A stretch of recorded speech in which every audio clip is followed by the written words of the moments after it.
Can a young shepherd, an alchemist, and the Egyptian pyramids teach us about spirituality? Join me today as we take a look at The Alchemist by Paulo Coelho to see what these things can teach us and if this book is worth a read. This video contains a review and a short summary of the book. Please use the timestamps below to get to the section you want to watch. First, let's start with the review of this book. The positives of this book are, firstly, that it's written as a parable. This offers a variety of benefits. Firstly, it makes it easier to read. Secondly, each person can gain different insights from the story, as there are few clear insights. And thirdly, this book can therefore benefit more people.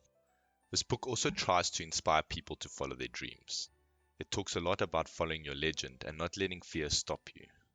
It also has realistic aspects, as it doesn't just talk about the positives. It also mentions how the path can be difficult and you can face many challenges, and that during these times you might doubt whether the path is worth it, but the book recommends pushing on.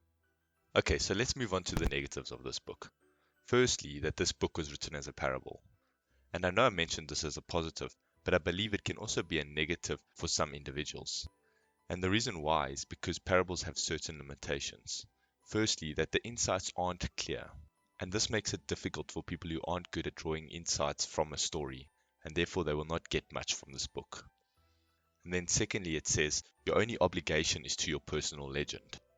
The problem with this is that it neglects other responsibilities people may have, such as to their children, family, or even society. And thirdly, it puts all the emphasis on finding your personal legend.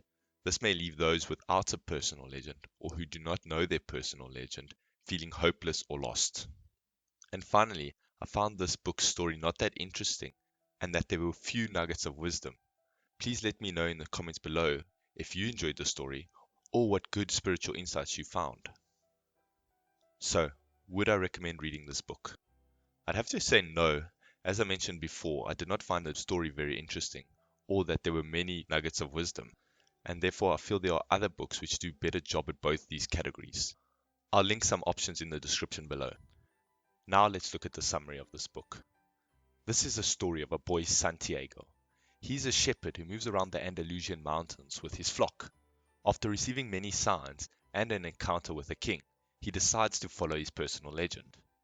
This involves a journey of exploration and self-discovery, and along this journey he meets a scientist, an alchemist, and searches for a treasure located near the pyramids in Egypt. And along his journey, the boy learns many lessons from those around him and nature. The first person he learns from is the king Melchizedek, and Melchizedek teaches him that everyone has a legend, and this is another name for one's personal mission in life. And to realize one's legend is a person's only real obligation. He then goes on to tell him that if you follow your legend, the whole universe will conspire to help you. And this can be seen in things like beginner's luck, and if you watch out for omens, they will guide you along the path. He also mentions that it will be difficult to follow your personal legend, and this puts people off from following their personal legends, and then they forget about it as they grow up and settle in life. And then the second person he learns from is the crystal glass seller. And what he learns here is that people who do not follow their legends are doomed to a life of unfulfillment. When questioned about why he doesn't follow his own personal legend, the old crystal glass seller tragically confesses, I am afraid that great disappointment awaits me, and so I prefer to dream. And this shows how fear and fear of failure can be one's greatest obstacle to following their personal legend and reaching happiness. Okay, the third thing he learns from is the desert. In the desert, he learns the term Maktub, which means it is written.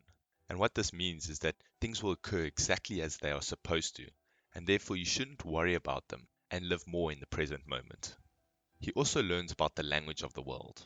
This is the way things communicate, because all things are one, and it involves listening and understanding nature as a source of wisdom. He also gets practical experience in watching omens and listening to omens. And the third thing he learns from the desert is the soul of the world. This is the interconnectedness of all things, including the living, non-living, and the divine. And in the desert, he also meets Fatima, his true love, and she teaches him about selflessness. She learns that following his legend will lead him away from her and into danger, but she still allows him to go because she knows that if he does not follow his path, it will lead to regret later in his life. He then learns from the Alchemist. The Alchemist teaches him to listen to his own soul and how to connect with the soul of the world through a dangerous encounter with some warriors.